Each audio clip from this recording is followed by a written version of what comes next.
What's up, fam? This is the Lord has made, and we're here to rejoice and be glad in it. Welcome to the Hope TV. Hope you tuned in for your daily dose of hope. Hope you've been blessed. Hope you're safe, still maintaining your sanity. Welcome to Marriage Matters. We're so glad to have you back with us. We're excited about this show. Yes, we got started last week, and actually we are excited about you tuning in today. It's going to be an incredible time. We're going to finish up the conversation from last week.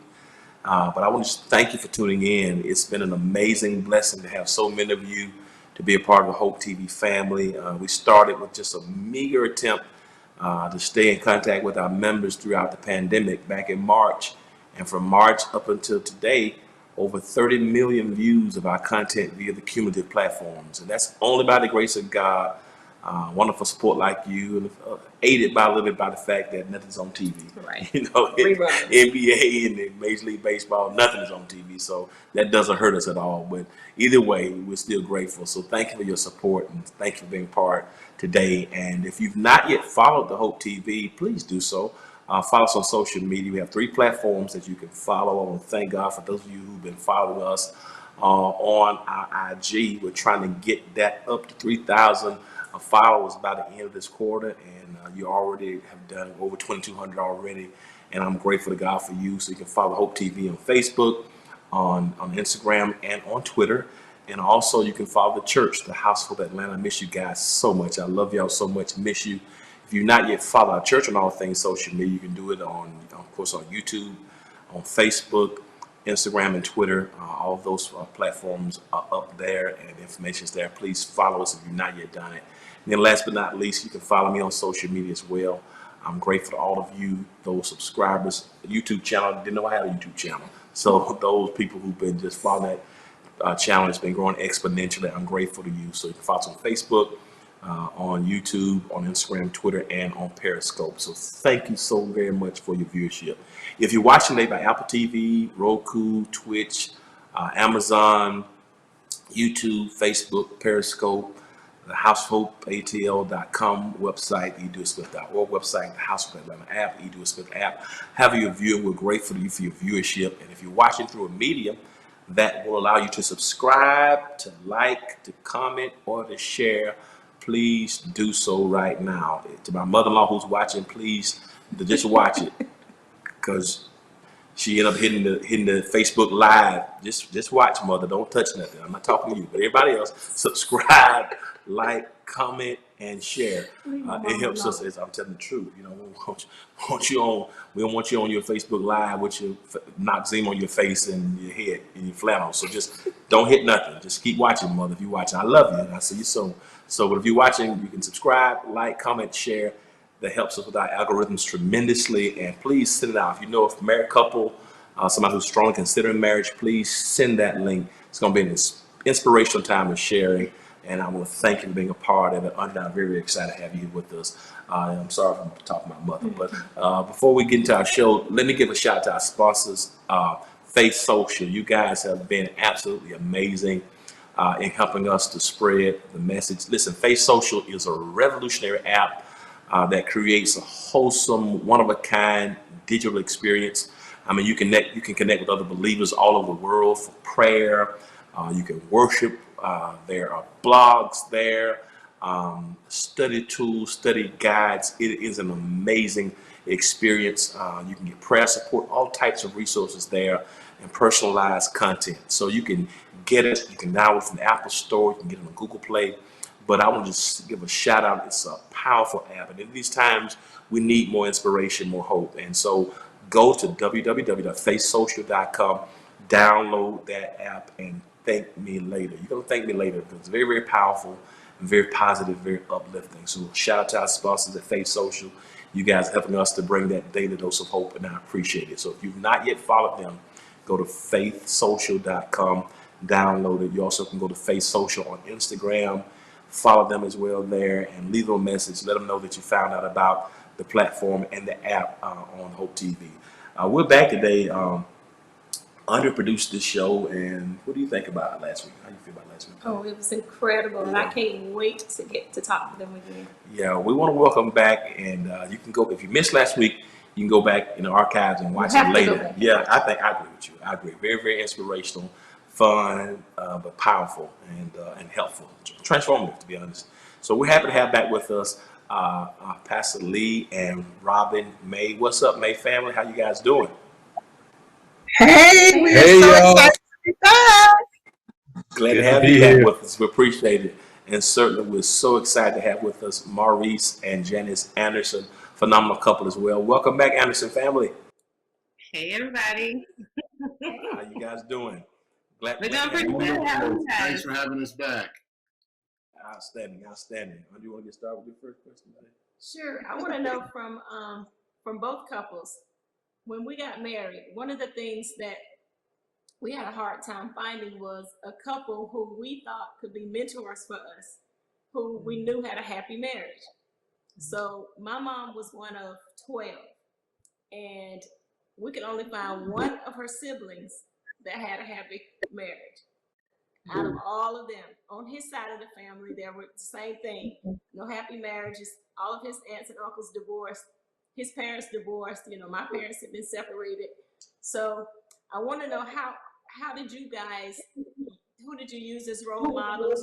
Robin, were you looking for somebody like your dad? Lee, were you looking for somebody like your mom? And for the Andersons too, how did you guys, look for a mentor and what you were looking for in a mate?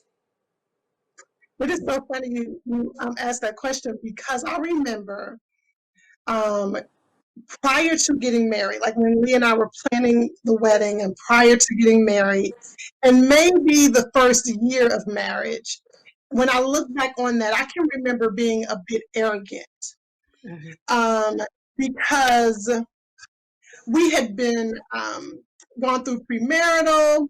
We had been, when you leave your hometown, I'm from Dallas, Lee is from all over, and we landed in Atlanta. When you leave your hometown, you are exposed to new opportunities, exposed to new things. And so you kind of start to feel yourself a little bit, right? And I remember the first year, before I got married, in the first year of marriage, looking at my parents' marriage. My parents at this point are probably celebrating about 53 years of marriage, and your parents about 50 next year. 50 next year. And I remember looking at both couples and being a bit arrogant, feeling like, oh, I'm gonna do it different. I mean, we're gonna do it different from them. And then around year 2, you start to realize, hold on now, come back. Now, how did you stay together for 50 years? Like, what did you do to stay together for 50 something years? It really humbled you once you get in it. And so I know for me, like you, both of you, we were told, people were telling us, after that first year of marriage, they were basically telling us we were going to be miserable. And I remember us fighting to find people that we could look to and respect. And I think what we both can say, what we've learned to do, and this is just hindsight, and this is just wisdom, is take the good and let go of the bad. Like in every couple, there are things that you can find that you can respect. With my parents, their friendship, like they really have a good time together. They've been through it, but they have a good time together. With your parents, you say the longevity, right? Well, yeah, their stick-to-itness. I saw them fight for their marriage. So we had 2 examples. We, again, tremendously blessed because that's not, a lot of people's story. I don't know if that's even most people's story. So we've been blessed with them, and we were able to see in their marriages, like Robin said, things we wanted, things we didn't want. It was a whole lot of things we didn't want as well, but we saw them fight for their marriage. I remember this. There was this. I don't know what this was. We don't espouse to this. We don't agree with this, but there was this thing in kind of church circles where we would hear pastors say, God gave me who I needed, not who I wanted. I was like, there's some food. There's some foolishness. I don't want to marry somebody that, that I felt like God wanted me to have, but I didn't want to have, I'm like, you could be both, and so what we really strive for, even early on before we got married, is we wanted a happy and a healthy marriage. We believe that you can have both a happy and a healthy marriage. And one of the things that I looked for early on was I wanted to see a male presence in the couples who we wanted to be kind of our mentors. So we went through premarital early on. It was nothing but women leading the premarital classes. And I was like, babe, I need to see some men up in here giving me some wisdom, and that. And so in our wedding, so we had the traditional bridesmaids and groomsmen. Yeah, First of all, we had the Coming to America wedding. So yeah. it was like 4 hours long. I danced at the wedding. She danced. Who dances at their own wedding? We had like 3 dances, 4 poles, 20 bridesmaids and groomsmen. Because remember last week I shared that he called off the wedding. Yeah, so by the time we got married, I said, "Oh, we're gonna sit here. We're gonna sit here for 2 hours." But let me tell you, the thing that I love about our wedding the most is that we had what we call covenant couples. So they weren't bridesmaids or bridegrooms, bridesmaids or groomsmen. They were couples that we really respected their marriages, right? And we loved the good and the bad. They opened up their marriage to show us the good, bad, and the ugly. And we believe the God in them and the wisdom that they had. And those couples, we're still in relationship. One of the couples is one of the pastors with our church. He's one of the associate pastors. They were covenant couples. We looked up to him. He's on our pastoral team right now. And so God has brought it all full. That's beautiful. So what about you guys, Maurice and Janice? I mean, who did you look at? Was it hard to find somebody, or were you even looking, or It was definitely very important for us, and you all that know Janice. I mean, when you say it was a whole project ordeal, it was just a lot. Now it was important to me as well, but where the Lord intervened in my prayers is that He actually sent us someone, a couple. Shout out to Lee and Bobby, and we participated in their small group class, and it might have been only like 3 or 4 couples, but it was amazing. And what was really good about it, when we were looking, part of the criteria for us was that we both wanted to feel good about who they were, right? And I mean, obviously we knew Lee and Robin and some others that's been married for a while, and we've definitely leveraged that, maybe more individually, but we just wanted to feel a collective consensus about.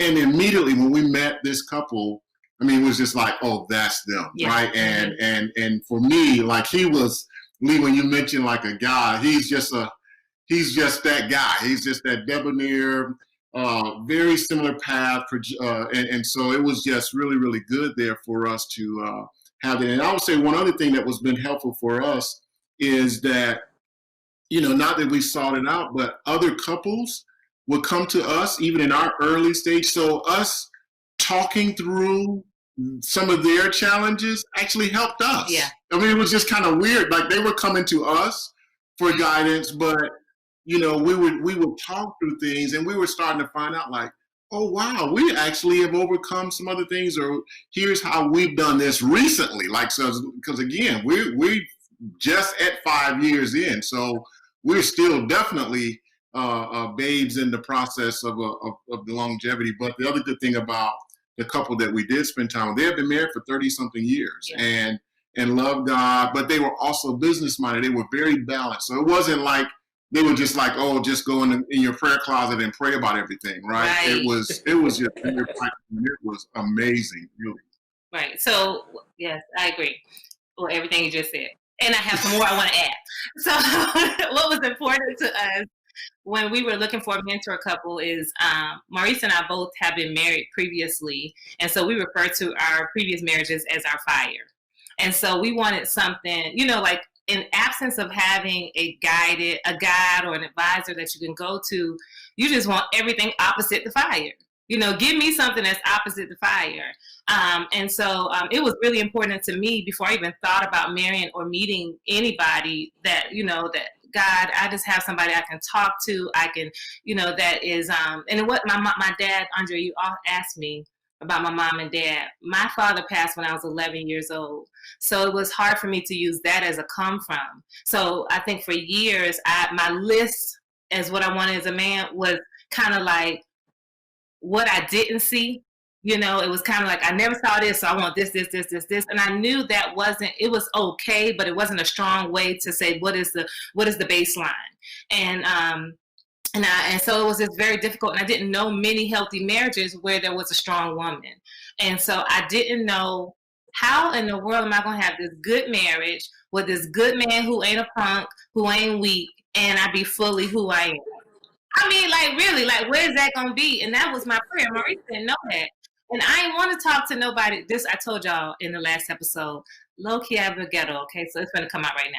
I didn't want nobody that was going to tell me to pray, baby, fast, speak in tongues. I did all that. And sometimes this Negro get on my nerves. And I need somebody that's going to tell me, after I pray, after I fast, what practically can I do? Because the way I'm set up, I will leave you. Excuse me, I'm sorry. So I needed a couple who was going to be able to deal with me and to give us honest feedback and help us and give us a guided path. And Maurice was right. I mean, like, I had this whole strategy. I was looking up scriptures, I was praying, and I was weighing him out about how we're going to find somebody. But then when we went we were looking for something else, and we walked upon this couple's booth, we both like instantly were like, oh my God, that's them, honey. That's the couple. And we went to their small group, and it was amazing. And they're a good group. I mean, and I want to piggyback off of something that Robin said about this couple and about people in general. What's been helpful for us is we didn't expect them to be everything to us in marriage. You know, while we admire so much about them and we admire their walk, we didn't say, okay, well, we're going to be just like this couple, because they're our mentor couple. Because the way I'm set up, I can't even be like all that stuff that she is anyway, you know? And so I think that took a lot of pressure off of me personally to when I was trying to get the most out of that relationship. Okay, I'm gonna be quiet. You know, this is awesome. You know, I'm drawing a lot of parallels on a line through this conversation. And one thing that's interesting, I think is important, I'm hearing a lot about it just now. I mean, politically, whether it be theologically, with the church, you know, in business, you know, this whole idea of gender inequity, gender inequality, this whole thing about, you know, men being the leaders, men being the head, women being submissive. And as a consequence, you know, patriarchy has kind of allowed us to have a lot of weak women. And what I want to talk about this conversation is, you know, when the church wants women to be weak and subordinate, when society pushes for that, but yet in these three marriages, one thing I know about all of us is Lee, Maurice, and I, we didn't marry anybody that's weak.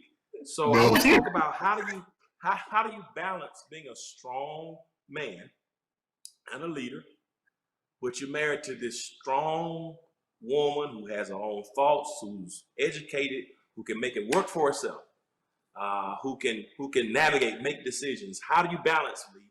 You know, you've been a leader all your life. So how do you balance being married to all who Robin is without you feeling insecure? Because you got a lot of insecure men out there who couldn't handle a Robin or a Janice or an Andre. So how do you navigate that? Because I think a lot of men have missed out on blessings because they can't handle the allness of who that woman is. I like that.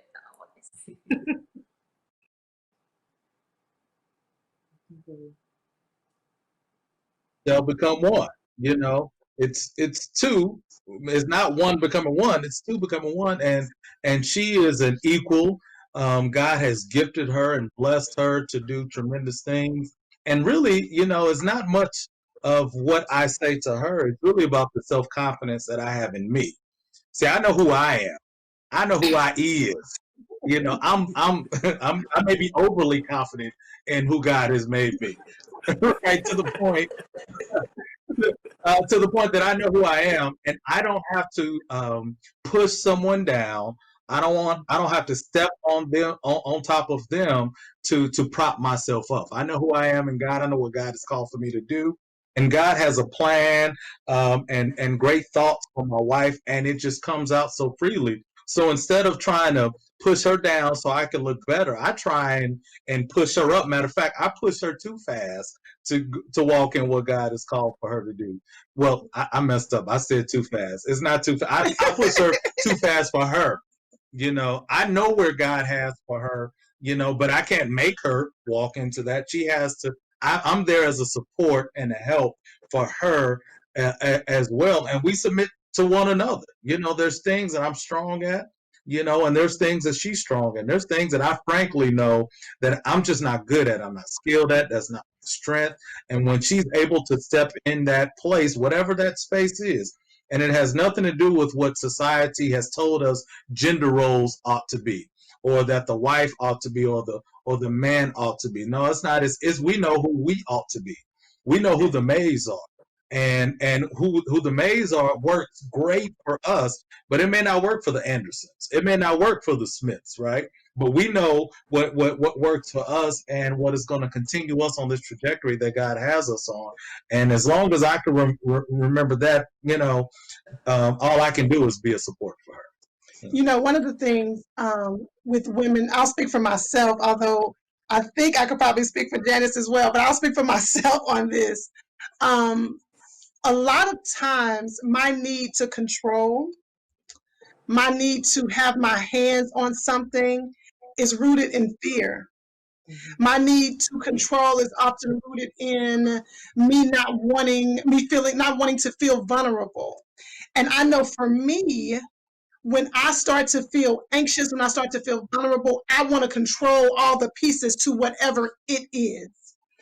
And now that's not taking away from the fact that I am just a strong personality. It's just who I am. We just told y'all earlier that my dad, when I walk in the room, he thinks people should just start applauding. And so I'm just a strong personality anyway. But I just want to talk about that other side. There are times when I can be very anal. I can be very type A. And often my ability to self-reflect now is often rooted when I'm afraid of being vulnerable, or I don't know what all the pieces are, so I start trying to control it. And what has happened, again, we have been blessed to respect one another's temperament.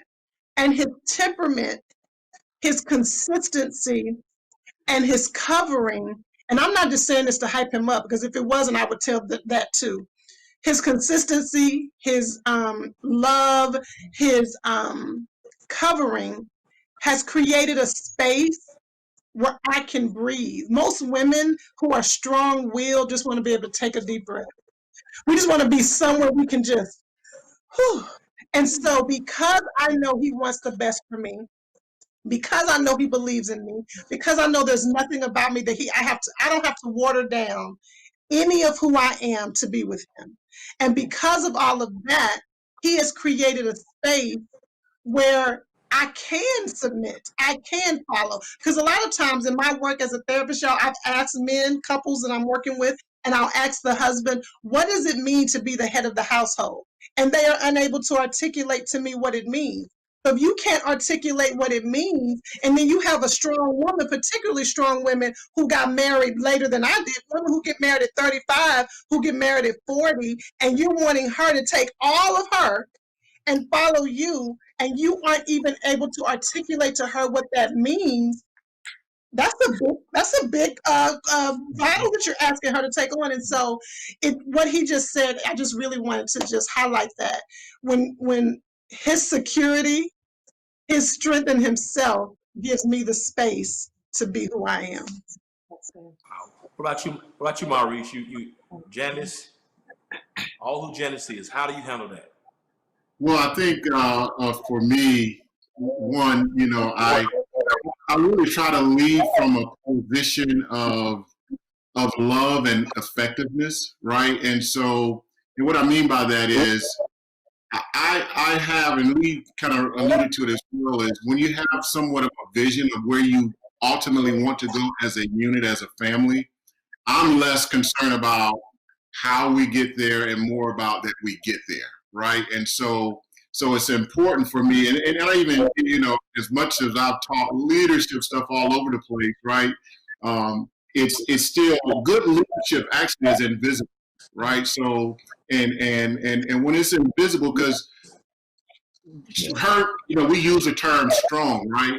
But for me, it's really all the same, because if we're going to the same place, or we got some place that we're headed, it's just invisible. So for me, it's about how do I position Janice and the girls and our family in a way that we get to a place where we feel some sense of satisfaction, a sense of love, a sense of belonging, a sense of value. You understand what I mean? And so for me, it's just like, I'm now thinking of how can I create that environment for her that allows her to blossom, because as she goes, I go. As I go, she goes, right? And so for me, it's really like, this is who she is. I want to get the best out of who she is in every man. So it just, and like I was saying earlier, I think our previous episode, it's just like, you just ride the waves, right? You just don't know what all the stuff that comes with being a strong woman, right? And I'm just thinking, I'm always thinking, like, how do we become effective? And it doesn't have to come from me. And the last point I make, a lot of times with men, particularly for us as men, I think there's a big difference in leadership as men and management, right? There are leaders and then there's managers. We a lot of times think management and leadership, it isn't. Management is controlling an outcome of what you want, and it has to be done. Leadership is allowing a person to blossom completely, maximizing their skills, their talents, their gifts, all of that. So that helps everybody, right? So I like talking about this, but I'll also, what do you think, honey? I think, first of all, that was good. Excuse me, that was really good, because practically speaking, Maurice had a lot to deal with when we got married older. We had previous fires, and I still had something to prove. And I didn't know I still had something to prove until I got married to Maurice, because Maurice is sharp. We have some of the same areas and categories of life that we excel in, and he does well. And so I don't need you. I came in with this, I don't need you to tell me. I got it. And sometimes his help and his wisdom and his foresight, I felt like he was trying to control me, because it was on me. And, it took me a minute to step back and realize, girl, that's you. Because, he saw a whole nother way that was better, that was smoother, that was more tempered. I guess you all can see Maurice stays at 5, and I'm like at 13, like all the time. And so I want to go super fast, and he want to go all paced and slow. And so, but paced and slow works, and he has a proven path and some wisdom that in the beginning of our marriage I rejected. And I rejected because of my insecurity. And I rejected because I felt like somehow, me, I didn't know what submission looked like, but somehow submitting in the way that I thought this was supposed to be was going to minimize who I was. So I questioned, y'all, everything he said to me. I was like, I'm not doing that.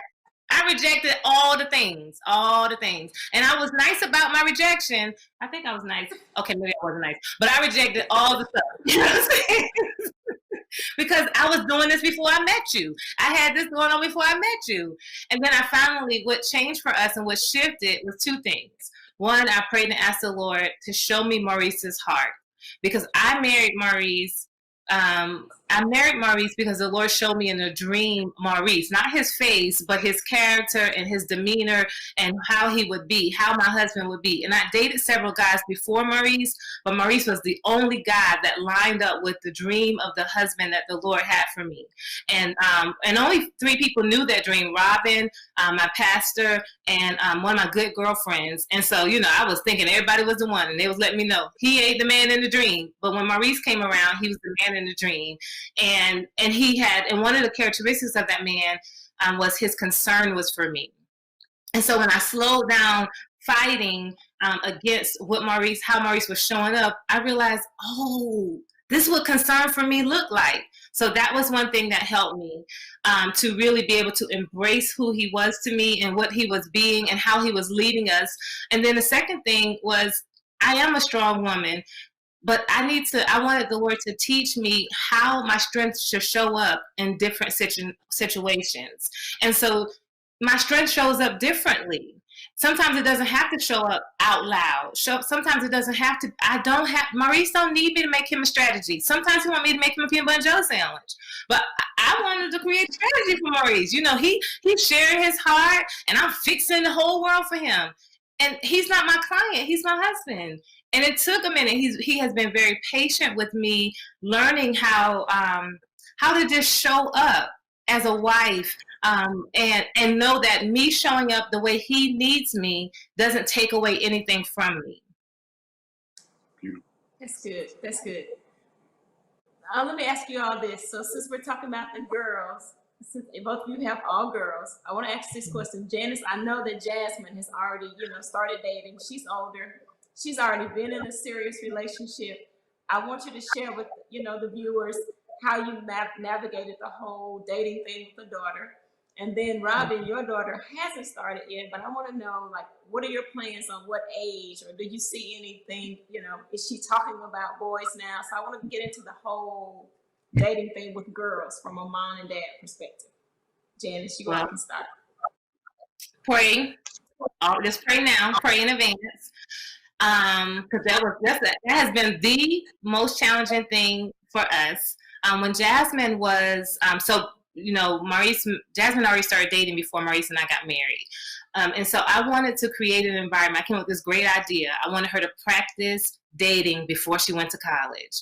And so I wanted to give her an experience of dating at home so I can establish boundaries with her, talk to her about different feelings and emotions that come up. How do you deal with this thing? Because I met so many girls that never had, their first relationship was in college, and they went buck wild. So surely I don't want that to be my daughter's testimony.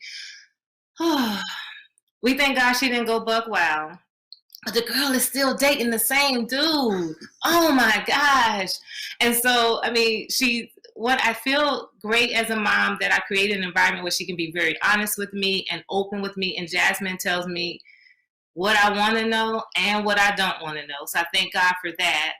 But also, I just learned so much. You can't control it. Like, you open the door and you really don't get to control how fast they go through the door, no matter how hard you try. So that's probably been one of the hardest parts of my journey as a mom, is that I don't get to control that aspect. All I can do is create an environment for which she can thrive. And I can talk to her honestly and candidly, which I do. We even talked to her boyfriend, and now they've been dating as long as Maurice and I've been married. Yeah, they've been dating 5 years.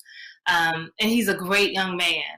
I just wanted her to experience other relationships. Honey, you want to? Yeah, I think that's been because again, one, and this is for coming from a pastor as well. Like, I'm not saying, oh man, they just had a perfect dating relationship, right? And started dating at 16 and just keep going through that process. But he's a great, great young man. They've been very consistent throughout their time they've been spending together. But likewise, and we talk a lot about this, or some about this, as far as just for both of them, or just for young people, some level of exposure, right? Yeah. It just helps, and but so that part is a little difficult, because we really don't have anything negative to say about their relationship. But you just kind of, as adults, you just kind of know that, ooh, just would be good to have a little bit. Maybe y'all will come back, but they don't have to hear any of that kind of conversation. They like break up for 2 weeks, and they don't even be a real breakup. It'd be like he's going to see his parents, and so they decide they ain't going to talk for 2 weeks. What is that? Like, so it's what we didn't. This is what we didn't get to control. We were able to guide them as far as boundaries, as far as this is how to treat each other with respect. This is how you you tackle difficult situations and difficult conversations. We didn't get to control where their heart would get attached to each other, and their hearts got attached pretty early. And they're not open. Right. And one last thing, I think with her boyfriend, I do spend time with him. That's right. And as well as Jasmine and I, we have a day out of the month that we just spend the whole day together, sometimes more. But also with her boyfriend, like, when he had his job, I helped him get his job where he's working at now, and just walked him through how to interview, those types of things. So I'm just a big proponent. I think really, First Lady, what you were saying about what's our thoughts, even I think about Jada at some point, right? It's the closer that they are to you, the more you can kind of help shape, right? As opposed to just letting them go out and do their own thing and just like, and just kind of washing your hands or disconnected. So we really try to do things that's more connected with their ecosystem or their circle of friends than otherwise. Yeah. So like if they want to have their friends over, we'd rather you all come to our house than to go to someplace else. Yes. Or if y'all gonna do a party, we'd rather host a party or those kinds of things, right? So because we can influence a little bit better, and yet they still feel some sense of their own identity. Great.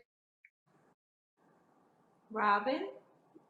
So you have some all girls as well. So 13-year-old. Tell us about I'm taking. I know she's probably going through that stage. We over here shaking our head. Listen, we're still trying to navigate both of our daughters now. Well, when school starts, both of them, the big girls, will be both in middle school. So we're still trying to navigate middle school friend drama. That friend drama is so much. Yes. So I don't even know, like my 13-year-old, what I really want to be able to do, what's interesting is my 13-year-old reminds me so much of Jasmine, Janice's daughter. They have, because I've known Jasmine well before she was 13, and I see so many similarities in them. And really what I'm trying to do, and I think we both are trying to do, she is so strong-willed. I just want to give her the space to develop into who she is and not who I want her to be. And I'm working really, really hard to give her that space. And so that comes out even in how she dresses. I'm an AKA, and so I want her in pink and I want her girly girl. And she's like, no, I'm going to do the opposite of that. And so just giving her the space to do that. But I'll let you talk about how you feel about dating. But I will say this, what has really been helpful. I journal. And I journal to the point of exhaustion, right? And I have my journals from back when I was like 6 to 15. And we read my journals together. And one of the entries in my journal has been really a point of discussion, particularly with my 13-year-old, because I was boy crazy. And in one of my journals, I wrote and I said, this is ridiculous. I was 12 or 13, and I said, I need a boyfriend. I have 3. This is what I put in my journal. I need another boyfriend. I have 3, because these 3 are not meeting my emotional needs. This was me at 12 or 13, saying that some boy was not meeting my emotional needs. And that we've used that to see how ridiculous that was for me at that age, so that my daughters can understand how not to get intertwined and intertangled like that. Because so my 13-year-old is like, I don't have any expectation that some boy needs to meet my emotional needs. Well, if you got to use my ridiculousness to help you develop, then go right ahead. So Dave, what do you say to that? So when I think about my daughter's dating, I think about the movie Bad Boys, right? Y'all remember Maurice and Pastor? Right, when the young man came to go date Martin Lawrence's daughter, and they were doing all that scene. That's what I think. I got my boys ready to just go there. And also, I need, for our new house, I need a big backyard so I can put a gun range back there, right? And just that's over my thought with dealing with dating. But no, seriously, one of the things that like I think both Janice and Robin say, you can't really control the pace or even their decisions, right? You could just hope to influence their decision making without you even saying a word, right? And so one of my things that I'm praying for and I'm seeking in all my individual relationships with my daughters is that I can hold their heart, right? That their heart would be open and soft towards me. because I believe if their heart can stay open and soft towards me, they'll be open to listen to the wisdom that I have to say, knowing that whatever I say, even if it's from a tough place, they can receive it because they know Daddy loves them, right? And I don't know what Robin's dad did for her to make her make a particular decision. One of the blessings that we say about our marriage is that we try and be transparent, and we share our mess, so you don't have to share yours, right? The beautiful thing is, I met Robin when I was 17 in college, and she was 18. We told them the smear ads were coming, and that's exactly what happened. You would think that Kelly Loeffler might have something good to say about herself if she really wants to represent Georgia. Instead, she's trying to scare people by taking things I've said out of context from over 25 years of being a pastor. But I think Georgians will see her ads for what they are. Don't you? I'm Raphael Warnock, and we approve this message. I feel like every time you transition and do something new, whether it's me and Will separating as business partners and moving from film to TV, there'll be those moments where you just gotta tell yourself, you gotta have the faith that it's gonna work out. You know, and I got like a crew of folks around me that also kind of help keep me grounded. So if I get too far gone, they say, yeah, come on back on this side. We all know that football is a young man's game. You know, planning for the future while you're in the prime, athletic prime of your life, I believe is key. They depend on us as players not thinking like businessmen. Don't let someone take full control over your business. They think it's about the women, they think it's the cars, the money, the clothes, your faith, your finances, and your friends. Them the three things I'm gonna stick with right there and saying no.